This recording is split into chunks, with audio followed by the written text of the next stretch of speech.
ગોંડલના અક્ષર મંદિર ખાતે ખેડૂત સંમેલન યોજાયું। 12 વર્ષ વિશ્વાસના વિકાસના અને જન કલ્યાણના અનુસંધાને આ કાર્યક્રમ યોજાયો। ભાજપ પ્રદેશ અધ્યક્ષ જગદીશ વિશ્વકર્માની ઉપસ્થિતિ રહી। આ કાર્યક્રમમાં પ્રદેશ અધ્યક્ષ જગદીશ વિશ્વકર્મા તેમજ કૃષિ મંત્રી જીતુ વાઘાણી તેમજ મહામંત્રી અનિરુદ્ધ દવે સહિતના ધારાસભ્યો ઉપસ્થિત રહ્યા હતા। રાજકોટ જિલ્લાના હોદ્દેદારો પણ આ કાર્યક્રમમાં ઉપસ્થિત રહ્યા હતા। આ કાર્યક્રમમાં કૃષિ મંત્રી જીતુ વાઘાણીએ મોટું નિવેદન આપ્યું। તેમણે અપીલ કરી કે ખેડૂતોને ઓછામાં ઓછી 2 થી 5 વીઘા જમીનમાં પ્રાકૃતિક ખેતીની શરૂઆત કરવી। રાસાયણિક ખાતરના ઝેરથી ઘેર ઘેર કેન્સર, ડાયાબિટીસ અને બીપી જેવી બીમારીઓ પહોંચી છે, જેને અટકાવવા પ્રાકૃતિક ખેતી જરૂરી છે તેવું જણાવ્યું। તેમણે વધુમાં કહ્યું કે રાજ્યની 4 કૃષિ યુનિવર્સિટીઓના સંયુક્ત સંશોધનમાં સાબિત થયું છે કે પ્રાકૃતિક ખેતી કરવાથી ખેત ઉત્પાદન જરાય ઘટતું નથી। સરકાર હંમેશા ખેડૂતોની પડખે છે। ભૂતકાળમાં ક્યારેય ન થઈ હોય તેવી 25,000 કરોડ રૂપિયાની ખેત પેદાશોની ટેકાના ભાવે ઐતિહાસિક ખરીદી કરવામાં આવી। વિપક્ષ માત્ર ખેડૂતોના નામે રાજનીતિ અને પ્રોપેગેન્ડા કરી રહી છે, જ્યારે ભાજપ સરકાર ખેડૂતોની ખુશાલી અને હિત માટે પ્રાથમિકતાથી કામગીરી કરી રહી છે તેવું કૃષિ મંત્રીએ જણાવ્યું। માનનીય અમારા પ્રદેશ અધ્યક્ષ સફળતાના સુકાની એવા જગદીશભાઈ વિશ્વકર્માનો માનનીય મોદી સાહેબના નેતૃત્વની 12 વર્ષની દેશની સરકાર એમની સફળતાઓ, વિશિષ્ટ કાર્યક્રમો, એક પેડ માં કે નામ, સ્વચ્છતાની વાત હોય, કાર્યકર્તાઓને મળીને જનજાગૃતિની વાત હોય, સેવાના વાતો હોય કે વિશિષ્ટ વ્યક્તિઓને મળીને હિસાબ આપવાનું કામ, પ્રબુદ્ધ નાગરિકોનું સંમેલન કરીને કેન્દ્રની નરેન્દ્રભાઈ મોદીની સરકારની વાતો વહેંચીને જનજાગૃતિનું એક અભિયાન, એના ભાગરૂપે માનનીય જગદીશભાઈ કે રાજકોટ સિટી અને જિલ્લાના પ્રવાસે છે। વિશિષ્ટ લોકોને મળીને, વિશિષ્ટ ઇન્ડસ્ટ્રીના લોકોને પણ મુલાકાત લઈને જગદીશભાઈ આજે ગોંડલ BAPS અક્ષર ડેરી મંદિર ખાતે પ્રાકૃતિક કૃષિ કાર્યશાળા, ખેડૂતોની સાથે પ્રાકૃતિક મિશન, માનનીય મોદી સાહેબે જે પ્રકારે દેશને ઢંઢોળી, ખેડૂતોને ઢંઢાળી અને ખેતી બચાવો જમીન બચાવો એ અભિયાન ઉપાડ્યું છે, ત્યારે માનનીય અમિતભાઈએ પ્રાકૃતિક ખેતી એનું સર્ટિફિકેશન, એનું કામ એ માનનીય મોદી સાહેબના નેતૃત્વમાં અમિતભાઈ સુપેરે કરી રહ્યા છે। સહકારિતા મંત્રી પણ છે। પ્રાકૃતિક ખેતીની ચીજો, એ જણસો, એની ખેત પેદાશો, એના બજાર મળે એના માટે ભૂપેન્દ્રભાઈના નેતૃત્વમાં રાજ્યની સરકાર, અમારો વિભાગ કામ કરી રહ્યો છે। મહામહિમ રાજ્યપાલ શ્રી સંપૂર્ણ ડેડિકેશન સાથે દેશની અંદર પ્રાકૃતિક ખેતીના એમ્બેસેડર તરીકે મોદી સાહેબના માર્ગદર્શન નીચે કામ કરી રહ્યા છે। અમને આનંદ છે કે આજે પ્રાકૃતિક ખેતી સેમિનાર હજારો ખેડૂતોની વચ્ચે માનનીય જગદીશભાઈના અધ્યક્ષસ્થાને થયો છે। હું સૌ ખેડૂતોને વિનંતી કરું છું, ખરીફ સિઝનની શરૂઆત થઈ રહી છે, ક્યાંય પણ ઉત્પાદન ઘટતું નથી। પ્રાકૃતિક કૃષિ યુનિવર્સિટીની 4 યુનિવર્સિટીએ સંયુક્ત રીતે સંશોધન કરીને જાહેરાત કરી છે, ઓથેન્ટિકેશન તરીકે એમણે જાહેરાત કરી છે કે પ્રાકૃતિક ખેતી કરવાથી ખેત પેદાશો ઘટતી નથી, ક્યાંક વધે છે, ક્યાંક પેરેલલ રહે છે। એને માર્કેટિંગનું કામ છે સરકાર કરી છે, ત્યારે સાથે મળીને 8 લાખ ખેડૂતો આજે જોડાણા છે અત્યાર સુધીમાં। આવનારા સમયમાં પણ લાખો ખેડૂતો જોડવાનું કામ એ ભૂપેન્દ્રભાઈના નેતૃત્વમાં મારી વિભાગ કરવાનો છે। મારી વિનંતી છે ખેડૂતોને, બંજર થતી જમીન અને ઝેર જે પેદા કરીને આપણા પેટમાં, સમાજના પેટમાં જઈ રહ્યું છે, તંદુરસ્તી બગડી રહી છે, અનેક રોગનો ભોગ કેન્સર સહિતના લગભગ ઘરે થઈ રહ્યો છે, બીપી, શુગર, આ બધા જ પ્રશ્નો લગભગ ઘરે પહોંચ્યા છે। એમાં ખાદ્ય ખોરાક મહત્વનો છે, ત્યારે અત્યારે જાગીએ, અત્યારથી જાગીએ।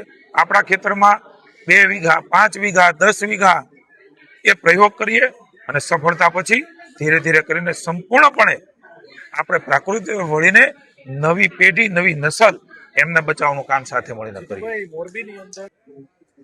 ખેડૂતો માટે હંમેશા રાજ્યની સરકારે સંવેદના રાખી છે। હમણાં 25,000 કરોડ એટલે ખરીદી અને પેકેજ આખા ઇતિહાસમાં ક્યારેય કમોસમીમાં ન મળ્યું હોય એ પ્રકારની મદદ ચાહે કોઈ પણ વિપક્ષની સરકારો હોય ત્યાં પણ નથી. હું રાજનીતિની વાત કરવા નથી માંગતો. ખેડૂત એ અમારા માટે પ્રાયોરિટી છે, પ્રોપોગેન્ડા નથી, એજન્ડા નથી. ખેડૂતની ખુશાલી માટે માનનીય મોદી સાહેબના નેતૃત્વમાં અનેકવિધ ખેડૂતોની યોજનાઓ અને સામાન્ય સમાજની, કારણ કે આયુષ્યમાન ભારત કાર્ડ, શુદ્ધ પીવાના પાણી, ગ્રામીણ તંત્રને મજબૂત કરવાનું કામ, વીજળી 24 કલાક આપવાનું કામ, એમને અલગ અલગ પ્રકારે એમના લાભ કેવી રીતે મળે. હું ગણાવવા જાઉં તો ખૂબ બધી યોજનાઓ છે, ભૂતકાળમાં ક્યારેય કોઈ સરકારે નથી આપી.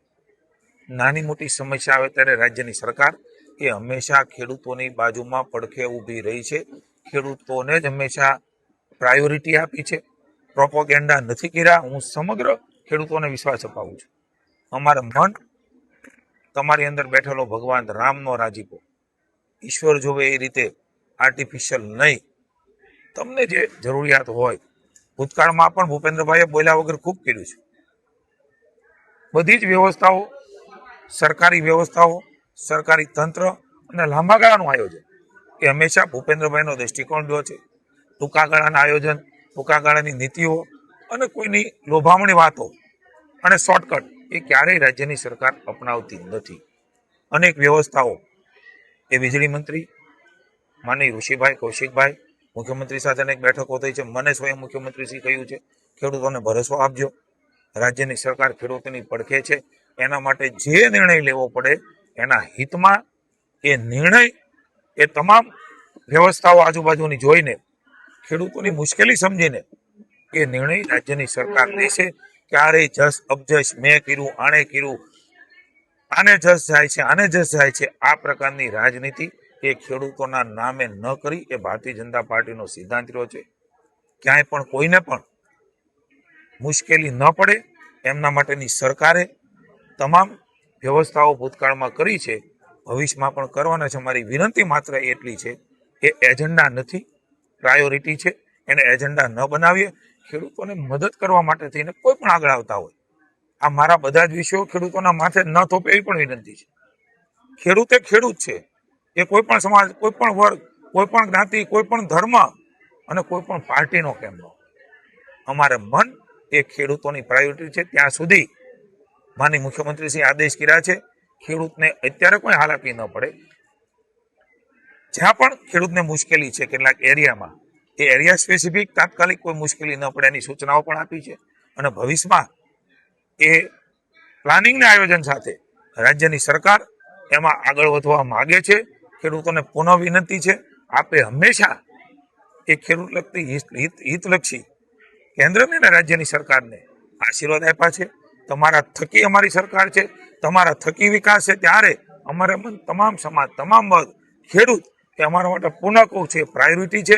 એના પરિણામો પણ આપ્યા છે અને ભવિષ્યમાં પણ એ પરિણામો આપીને ખેડૂતના પડખે સરકાર છે. કોઈ પણના વાદ વિવાદ, સંવાદથી હંમેશા પ્રશ્નો ઉકેલાતા હોય છે. અને અમે ખેડૂતો સાથે, ખેડૂતોની મુશ્કેલી સાથે કાયમ સમજીને સાથે રહ્યા છીએ અને રહેવાના છીએ.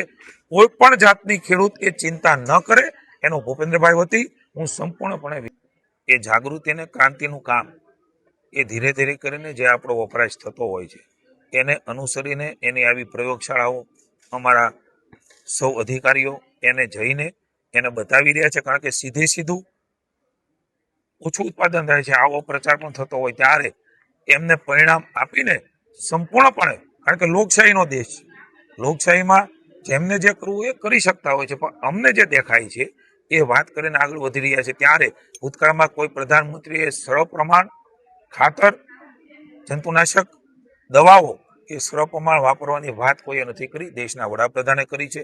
અને પ્રાકૃતિક ખેતી, ઝીરો બજેટ ખેતી, ગૌ આધારિત ખેતી મહામહિમ રાજ્યપાલશ્રી ભૂપેન્દ્રભાઈ અને અમે એ વાત કર્યા છે. આને કોઈ ટેકો આપવાની વાત નથી કરતા. ભવિષ્યની ચેલેન્જને કેવી રીતે આપણે સાથે મળીને ઉપાડીએ એની સાથે અમે તમને પણ વિનંતી કરીએ છીએ, સૌને વિનંતી કરીએ છીએ ખેડૂતોને ખેતરમાં કંઈ જ ન વધે એવી બંજર જમીન થઈ જાય એ પહેલા જગાડીએ. અને આ વર્ષે હજી ખરીફ સિઝન શરૂ થવાની છે ત્યારે મારા ખેતરમાં 2-5 વીઘા, મારી પાસે 10 હોય તો 2 વીઘા કરું, પરિણામ મળે અને એના તરફ આપણે આગળ વધીએ. હું કોઈ રાજનીતિની વાત કરવા માટે આવ્યો નથી, ખેડૂતોના હિતની વાત કરવા આવ્યા છીએ. મેં કહ્યું અમારે મન એ કોઈ પ્રોપોગેન્ડા નથી. રાજનીતિ ન કરીને ખેડૂતો માટે જે થઈ શકે એ રાજ્યની સરકાર કરી રહી છે, કરશે, એનો સંપૂર્ણ ભરોસો અને વિશ્વાસ આપું છું. મેં કહ્યું હું રાજનીતિની વાત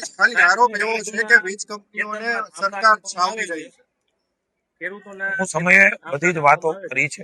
મેં અહીંયા મારી વાતમાં પણ કરી છે. વિપક્ષના રાજ્યમાં કેવી રીતે આ પ્રકારમાં શું અપાઈ રહ્યું છે એનો હિસાબે તમને આપે.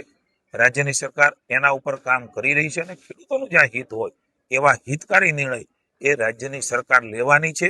જ્યાં જ્યાં પણ જે સરકારો છે એ સરકારોમાં કોઈ પણ વિપક્ષની સરકાર હોય ત્યાંનું મારે તમને વિનંતી છે કે એ પ્રકારની તુલના એ ચોક્કસ કરીને ખેડૂતો સાથે વાત કરે. હું હજી કહું છું કે રાજનીતિ એ અમારી પ્રાયોરિટી નથી, અમારી પ્રાયોરિટી ખેડૂત છે. એમના માટે જે કરવું ઘટે કરી રહ્યા છીએ, કરીશું અને એના માટેનું કામ એ ચાલી રહ્યું છે. લાંબા ગાળાની યોજના અને નીતિ એ બનાવવાનું કામ એ રાજ્યની સરકારનું છે અને અમે કરીશું. અત્યારે પ્રાકૃતિક ખેતીને એમના નીકળતા જે પ્રશ્નો છે પ્રશ્નોની આપણે વાત કરી છે. મારી વાતમાં ઘણી બધી વાત કરી છે. Thank you. આપ સૌનો આભાર માનું છું. આ બધી જ વાતો એ ખેડૂતો સુધી પહોંચે, જાગૃતિનું કામ પહોંચે, એના હિતની વાતો પહોંચે એવી આપ સૌને વિનંતી કરું છું. ખેડૂતના આશીર્વાદથી અમે સૌ કામ કરી રહ્યા છીએ. એ કણમાંથી બણ પેદા કરવાવાળા ખેડૂત એમનો પસીનો ક્યારેય એળે ન જાય એના માટેની ચિંતા એ રાજ્યની ભાજપની સરકાર અંતિમ સવાલ તમે ખેડૂતોને ભરોસો આપો છો. અંતિમ સવાલ ચોક્કસ મેં સાર્વજનિક કહ્યું છે, જાહેરમાં કહ્યું છે, ભૂતકાળમાં પણ અમારી જવાબદારી છે. અમે અમારી જવાબદારીમાંથી ક્યારેય છટકતા નથી અને મને ખુશી છે કે રાજ્યના ખેડૂતો શું કરે સમજે છે અને એના પરિણામો. હું કોઈ રાજનીતિની વાત નથી કરતો, આપ સમજો છો. સમયે લોકશાહીમાં ખેડૂતોએ આપ્યા છે. હું ખેડૂતનો ઋણ સ્વીકાર કરું છું. આ અભિયાન હોય કે સરકારની બાબત હોય કે સમાજની બાબત હોય, હંમેશા ખેડૂતોએ સહયોગ એ સમાજના હિતમાં આપ્યું છે. અને હું પુનઃ એકવાર કહું છું, સૌ ખેડૂતોને કહું છું, કોઈએ પણ કિંતુ પરંતુ મનમાં ભ્રમ રાખવાની આવશ્યકતા નથી. લાંબા ગાળાની નીતિ એ કોઈ પણને યશ અપયશ મળે એની ચિંતા ભાજપની સરકાર નહીં કરે. આ પ્રકારની નીતિ અપનાવીને ખેડૂતના હિતકારી નિર્ણય એ અમે લઈશું અને ત્યાં સુધી માની મુખ્યમંત્રીશ્રીએ પણ આદેશો આપ્યા છે.